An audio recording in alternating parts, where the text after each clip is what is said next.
Oh, hey, welcome to the Becky Beach Show. I'm live, and this is Amy Harrop. Hi, everybody. Yeah, we're just so excited to have her on the show today. I just can't believe I got such a high-profile guest. Well, thank you, Becky. I appreciate the invite, and it's exciting to be here today with everybody. Oh yeah, it's like this course is awesome. Like I went through it again, just to get some more information out of that. And it's just so helpful because there's all this free content online that's written by experts. And like you were saying before, we're paying, like if the American people are paying for these people's salaries. So it's only fair that we get their content, right?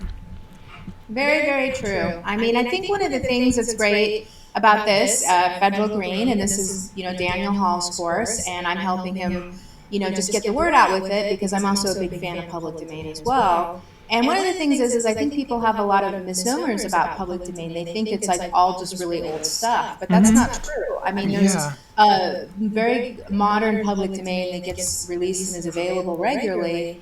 And the majority of that actually comes from the federal government, the American federal government. And that's the best place to get updated content public domain. Oh yes, like there's like so much. I was looking through it, and there's like top content on like health and wellness because the people in the army are like super high in shape. They have to be that way to do that training. So of course their content's going to be really good. Yeah.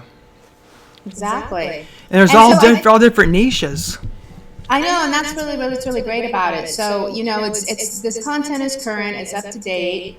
It's written by experts, and it has a lot of different topics, niches, and categories. So it's just really versatile, and that's. And the other thing is like a lot of people aren't using this content, so it's great to get in on because it's not being really that well used, and so it's good now to be able, if you can take advantage of it. It's something that is a lot of it's underneath the radar. So if you can, as a content person, if you can take advantage of it. With whatever type of content you want to create, and there's a lot of different applications, then you're going to be ahead of everybody else with that. Oh yeah, excellent point. Yeah, it is like I didn't even know about it, because when I started working in the government, like they were like I was using it because they were just so cheap, like they just didn't want to pay for stock photos. So I'm used to like finding public domain photos when I was working there. And because I had a coworker that said, you should just Google graphics, and find anything for free on Google because it's all there. And I said, so I didn't really feel comfortable about that because I used to work at this other company and they actually paid for stock photos. So I understood that stock photos was important and that paid ones, and you can get in trouble if you use a photo that someone else owns. Yeah, and I think some of the best photos, are just amazing. Like for example, NASA, almost all of their photos are in the public domain, and where else are you going to get these stellar photos that they've taken with these, telescopes and cameras? It's not like people have those. If they're not taking those pictures of planets and other stuff with an iPhone, so yeah, a great place to get those types of photos, and of course all other types of photos too. It's great. Oh yeah, I was looking at some of the space photos because the bonus I'm going to give, I'm actually doing this training on Saturday, is I'm going to find photos like from NASA and other government owned facilities, and like making a planner using these photos like a Halloween planner, and then I'm giving that as a bonus. So you get the training, then you get the coupon, and you get the planner on top of it with my bonus. Well, that's fantastic. That's a really great bonus, and I bet you'll find some really cool spooky photos to use in your Halloween planner. Oh yeah, I'm excited. I just love Halloween. When it's one of my favorite holidays. You get all this candy, and then what I do is I tell Brian that the Reese's Pieces, like whenever he gets Reese's Pieces or Reese's Cups, I say, "Oh, you're not supposed to eat those. Those are supposed to save them." And then I just end up eating them. I'm terrible. Yeah, Halloween's fun. I mean, we normally get some kids because we live in a neighborhood with kids, and it's fun to give out candy and to give out good candy. I normally give out the miniature, candy bars. None of that like packets of raisins stuff or anything like that. Like you get good quality candy. Oh yes. Oh, we have some comments on Facebook. It says Facebook user, so I'm unable to see your name, but if you would please like put your name in front of what you say. So we got some people saying hey to us. Well, hey back to you guys. Hope you're enjoying the conversation thus far. If you have any questions, please comment in the in the group. Yeah, pop it in the chat so we can say hi. Before we started, we were doing a cat swap. I was asking Becky about her cats, her cute little cat, and then I was showing her my pictures of my cat. So, it's always fun to bond. I think, and it's, speaking of public domain, there's probably some great cat pictures out there the government has as well, and pet care content too. Oh yeah, there's probably is pet care content. Recently, I put out a dog training plan. I bet there's like because the government trains dogs for the army and other armed forces. So I'm sure there's even dog training. You have to look for it. Yeah, very true, which is great. Okay, we have Sausan. I hope I pronounced that right. Sausan. Like, let me know if it's right or not. And we got Jeanette or Janet. And did someone say cats? She must be a cat lover. We are definitely cat fans. Oh yeah, so we're having a new kitty join our family next month. We're naming her Maggie. And it's short for Magnolia because she's white, with little bluish gray spots and stuff. Aww. So it'd be fun to have her because I have another cat that's super energetic. Like she just runs around the house all the time, and I say, well, she just needs a playmate because she's just playing with herself. She'll show up so much more fun with another cat. No, she's really so sociable for a cat. I think having two cats is important. They get lonely, if they're by themselves. If they're younger, I mean, when they're older, they can kind of get set in their ways. But when they're younger, it's nice to have two. I think at least the two cats. Oh yes. And we'll also have Lay joining us too. There's lots of cool people coming today. I'm so glad we got a big turnout. Yay! Yeah. So anyway, so again, Daniel Hall is the creator of the course. Yeah. And does he have government experience? Like, how does he know about all this content? Well, Daniel is a really smart person. I've known Daniel for a number of years. He is actually a former, I think, a nurse, and I think he's either also a paralegal or an attorney. So he has a lot of experience. And he's really good at finding resources and researching information and things like that. He also has a number of other courses as well. He's been working with authors and publishers for many years. So because of my long-term ongoing friendship with Daniel, and we worked together, when he came out with this program recently, I really, really liked it. And I not only shared it with my people, but I also thought I want to have other people share it too, because I just think government public domain content is so powerful. And, you probably do too. I get asked all the time about, where to find good quality free content, whether it's great or videos even, or photos. And, as I was mentioning a little earlier, it's just the government content is, a lot of it it's current, it's up to date, it's well researched.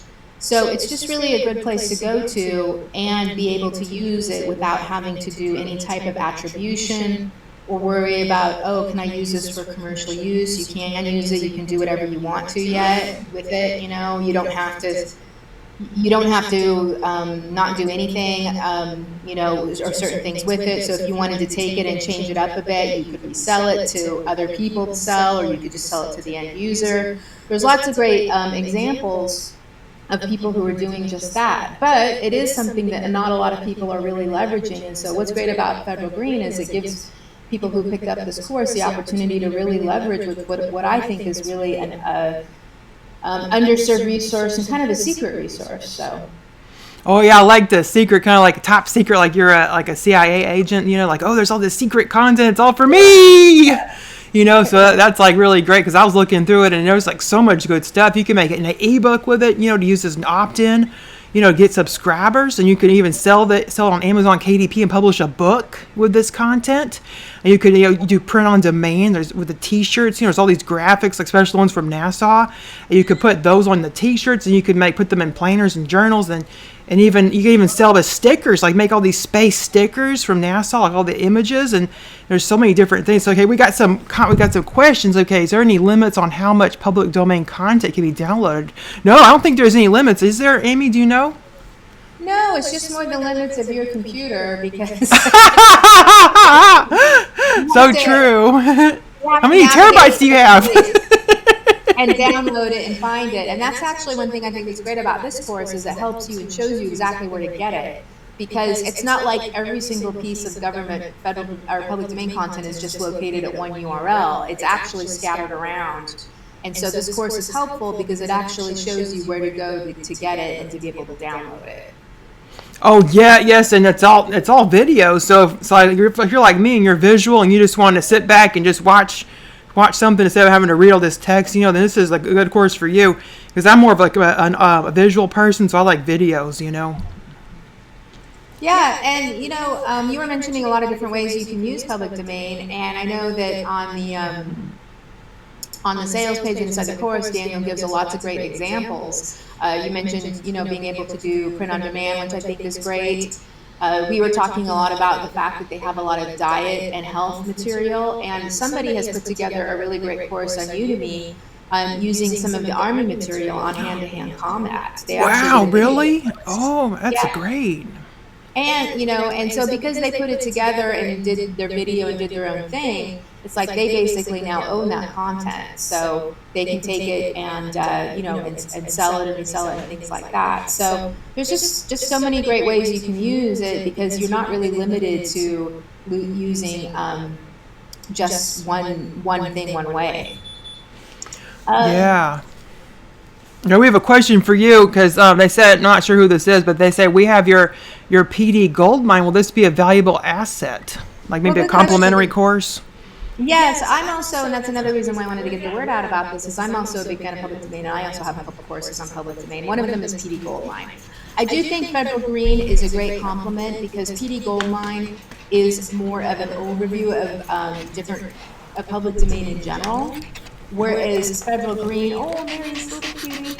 Yeah, puppy time. Federal Green focuses primarily and only on government content. So it allows you to go deeper into that government content, whereas PD Goldman is more of a wide overview. So yes, I think it is. I think it is a good complement, and I don't think it particularly duplicates. It's also, as Becky mentioned, a different format of the course. PD Goldmine is mostly written, and Federal Green is mostly video-based as well. Hello. Oh, that's great. Yeah, so it's like a good complementary. Like if somebody has the PD Goldmine, do you go into military content, like not military, but like government content in PD Goldmine at all? I do a bit, but because I'm covering the whole realm of public domain, I'm not able to go as deep. So that's why Federal Green is great, because there is a lot of government content out there in the public domain, and it's going to allow you to dig in a lot deeper than what I cover in PD Goldmine, just because I'm covering other types as well. Tell me about yourself if you are single. Oh yeah, you saw that. Yeah, I was like gonna ignore that. No, I'm happily married. Or she means Amy. Like I don't know if he means Amy or me. I am not single. I've been happily married for over 15 years. Yeah, thanks though. And we got somebody from Morocco joining us. I think Syed. Is that how you pronounce it? Hi, Syed, and he's 28 years old. Wow. And Morocco's beautiful. I wish I could go there. Well, it's on my list of places to visit as well. Oh yes, and Mary Simpson says, puppy time. Yeah, I had the puppy. You have to do that. It's not time. You gotta have time for puppy time. Like, what's the use of living if you don't? Sure. Hi, Mary. Mary's a long-time customer of mine or subscriber. I think. Oh yeah, she is so sweet. Like she's always emailing me back. And I talk back and forth to her. I just love it when a subscriber does that. It just makes you feel like you're heard. Yeah, it's really great. It's really great to hear from everybody. And that's what's fun about having everybody come on here today with this. So yeah, I was saying the public domain content can be used for lots of different stuff. It can be used for video courses. You were talking a lot about print on demand. I know, Becky, you're really into printables. There's lots of great stuff you can use for printables as well. You can use it to create like checklists. I think they have a lot of checklists or tip-based content. I mean, there's just like so much stuff, especially I think too in popular niches. So for example, survival type niches are super popular. Health niches are popular. Business, there's a lot of business content. A lot of people, because they've been home more, are interested in starting a business or growing a business. So you'll find a lot of content on that as well. Oh yeah, yes, yeah. That's so true. There's all these people that are trying to grow a business. They've been staying home. And they're probably laid off from their jobs. That happened at my company. They laid off 3% of people at my company. Wow. Yeah, so that's just crazy. Yeah, I mean the government has the Small Business Administration, and then in addition to that, they also have a lot of content starting a business, making sure you're giving the IRS its due when you have a business. So there's a lot of that type of content as well that's very relevant to today that people are going to be interested in. Oh yeah, I was looking a lot. Yeah, it is updated because like you said, some people are just like I don't like free content because it's just not updated, so it's out of date, and it's kind of stuffy, it's not really for me. Well, this content is like has to be updated. It has to be because these people, it's their jobs to write content. These people are hired just to write content. Yeah, and a lot of the content, again, depending on the niche you're in, if they're going to be putting that content for the general public or a website or something, they're not going to make it super scholarly. So, there's going to be different types of content. So if you don't want something that's super complicated or something that's written more for the average reader, then they're going to have that content available as well. It's not just, scholarly content. There's a huge variety of different content that's out there. Oh yes, you can always inject your own personality if you're worried about it sounding stuffy.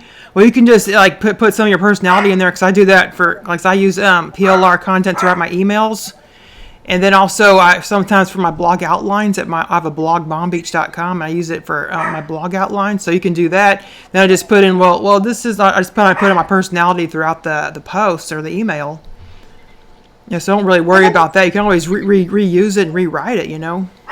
And I think that's a really good point because once you put more of your personality, your stamp on it, then you can claim ownership on that too. It doesn't just stay public domain content. It becomes your content because you've changed it and added value to it. With public domain content, for example, if you do want to publish to KDP, you do need to add some stuff to it and change it up a little bit and add value. And that's really, I think, a good rule of thumb, whatever you're doing, just so you can. And that doesn't have to be super complicated either. It can be changing it into something, a different type of content, taking written content and making video out of it, or, taking photo type content and making, something print on demand on it. So there's lots of different ways to do that, but I think it's a great way to put your own stamp on it for sure. Oh yeah, excellent points. Yeah, because that just makes it more your own. Instead of being sound like a stuffy robot, it's actually you. As your subscribers and your customers know what something comes from you, you can't just slap somebody else's personality on it or a non-existent personality, for that matter. You got to have it sound like it's coming from you to build likability, trust. Because people have got to like it, know, and trust you in order to buy from you. So they're not going to buy from you if they don't know, like, and trust you. Yes, and I think that's really important. And you don't have to spend hours doing that either, because if most of the content's already done, you just have to inject a little bit of your own self in there, maybe add an anecdote or your own personal opinion, change it up a little bit, and then it's ready to go. Oh yeah, I always do that all the time. Okay, we got Mary saying, puppy time and kitty time are good presentation. What more could you want? Oh, nice, Mary. Well, does anyone have any more questions about federal green or anything else? Yeah, I think I got a question. So is there anything that you can't use? So I was looking at this one course module, and it said what you can't use. Could you elaborate on that if you remember that? Well, again, I'm not sure specific. I'm trying to remember because there's a lot of content in federal green to go over. But if you are going to publish on Amazon KDP, they do, require that you make some modifications. You have to add illustrations or footnotes or endnotes or something, a couple of the different things you can do. The other thing to keep in mind is that not all government content is automatically in the federal domain. So you do need to, and that's again where this course comes in handy, because you do need to make sure that the content you're getting is in the public domain. Because there are some offices that may publish stuff that may not be in the public domain, or certain types of content. So you just need to make sure that actual content itself is in the public domain. Oh yes, this course is like a guideline, because if you don't have this course, you're not going to know what to use and what not to use. So that's another good point to get this course, so you'll have like more of an understanding, Right. So you're not going to make those mistakes and just grab something because you think it's from the government. You just it's going to help you verify it's in public domain, and then you can do whatever you want to with it. Okay, we got another question. Does it include older content like illustrations from the turn of the century? Well, you can certainly use the tools in here to find those illustrations. A lot of those types of illustrations may not be like on the current government website, but you can find them through places like the Library of Congress. And one of the things I actually really like about the Library of Congress is that in almost all of their media, like their visual media, they'll have like a designation if it's public domain or not. So that tells you that you can use it. So the focus really with Federal Green, I think, is a bit more on more current content from the government. But when you're talking about the bigger picture of public domain, it's definitely about, using those types of things like illustrations from the turn of the century and things along those lines. Okay, we got another question asking about the content of the course. And is it all right if I share my screen and show them like the course? Yeah, that'd be great. Okay, let me do that. Okay, this is the oops. Can everybody still hear me? It says that the pop-up came up. Okay, hopefully this is working. Okay, when I did that, like this weird pop-up came up. Like, were you still able to hear me? Yeah, you were fine. Okay, I was just concerned. Okay, so anyway, gosh, it's saying another pop-up's coming up. Okay, I'll just get rid of that. Okay, so anyway, this is the course, and there's several different modules. There's introduction, and this is what Amy and I are talking about. It tells you what is public domain and what is not. So it tells you, it's really clear about what is and what isn't. So that's like super important. It says what is not government public domain content and what is. And then we got this Federal Green Resources review and intro to the government, like how to make sure content is public domain. So that's another reason to get this course if you're interested in using public domain content, because you know if something is public domain or isn't. And then what content you should not use, and document their public domain status and places to find it. Like it tells you everywhere to find it. In the printing office, the Institute of Health, Voice of America, wrapping up on resources. Like there's tons of information. Then the types of products you could make. This is a really good. I was looking, and it has books, ebooks, audiobooks, courses, videos, print on demand. Like printables, you can make printables like planners, like journals. Clip art. You could make stickers. I've seen people on Etsy just sell clip art of like old illustrations. But they've cleaned them up, so they're selling like Victorian illustrations, and I'm sure the Library of Congress has lots of old graphics to use. And then there's there's even market research, like Jungle Scout, like that. That's a place to find Amazon, a place to see what Amazon products are selling the best. I used to use Jungle Scout when I sold on drop shipping. And then there's like Udemy. You can like use Udemy to sell courses like that. That's what Amy was saying earlier. There was a person, selling hand-to-hand combat course using government content on Udemy. And this is a Q&A on research. Then we got how to make money with the government, like creating video, product creation for books and ebooks, and then derivatives. And then a cautionary tale, so it kind of tells you what somebody did that wasn't good. And then an overview of marketplaces, like merch by Amazon Marketplaces continued, and a final Q&A. And then there's a bonus. You get government maps, because maps are super popular. Maps on a wall, like a poster of a map. Because I saw on Etsy and a bunch of other sites, there's actually even a business that just sells maps, and I'm actually an affiliate of them. I actually have promoted them on my blog before, and all they do is sell maps, of different places, and they get lots of money from that. You can even sell maps as posters and stuff. Like if someone's from maybe they're from Texas, you make a map of Texas, they can put on their wall. Yeah, it's a great idea. I mean, and that's the thing with this course is that Daniel is focusing on how to actually monetize government public domain. It's not just a course on like, oh, here's some resources, which he's including, but he's sharing not only examples of people who are successfully making money with public domain, but he's showing people how to do market research and where to sell their products. So it's a great course because of that, because he's not losing sight of the whole reason you want this content is so you can monetize it. And he's really fulfilling that promise, I think, in this course. Oh, yeah, yes. And we got other bonuses, too. We got this bonus profit from Fiverr products, and then illustrate your PD book, like your public domain book. So it talks about how to illustrate your book, and maybe with the public domain content, I imagine, and then yeah, so there's lots of bonuses. 3 bonuses included, actually 4 bonuses. 4 bonuses included. Wow. Yeah. So it's a lot. There's a lot in there. It's not a thin course, but it's well organized and it's easy to find it because all the things that Becky was mentioning are all like just little sub menus, so you can just go to what you want to, or go through the entire thing depending on what you want to do. Oh yeah, and it's a one-time fee. It's very low. I think it's $37 last time I checked, and it's a one price. And for one price, it's not a monthly membership. It's a one-time fee. You can go back and look at the course anytime you want. Like if you have questions, you can just go back and review the content. And like Amy said, it's all split up into action-packed videos. Not very long. I've taken some courses that have they're like an hour-long videos, and they're just so hard to get through. Like I just abandoned the course altogether. Yeah, and I also want to say that Daniel is a master presenter. He's really good at speaking.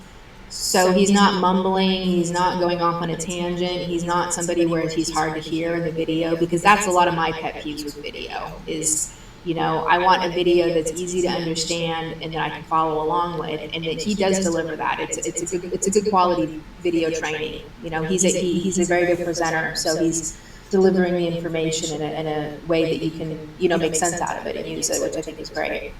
Oh yeah, yes, I can attest to that. I was looking through the videos and I could understand him perfectly. Like he's like really well spoken. Better than me. Like sometimes I'll like stutter or I'll just speak too loudly or too fast. Because I have a southern accent. But he doesn't have any of those problems. So I was like, God, I need to be more like him. And speak more clearly. And we got somebody saying they love maps. Like me too. And then, okay, we got, yes, I can hear. Okay, great. So let me know if there's any questions, because if not, we'll wrap it up tonight. Excuse me. Okay, well, if there's no more questions, do you have anything to add, Amy? No, I just want to say thanks for having me on. It was a lot of fun, and it was great interacting with everybody. So always enjoy getting together to talk about public domain and making money with free content. It's always a lot of fun. Oh yeah, because there's all this free stuff out there. You might as well use it because it's there for you. And if you don't use it, you're just you're just like throwing money out the window. Very true. Okay, well, is there anything else? Okay, this helps a lot. Okay, well, if there's nothing else, then we're going to end tonight. Again, thank you so much, Amy, for taking time out of your busy schedule to join us. We're just beyond honored that someone like you has come to us. I just can't believe you even agreed. I just still can't believe it. Okay, well, have a great night, everybody. Goodbye. Bye. Thanks again.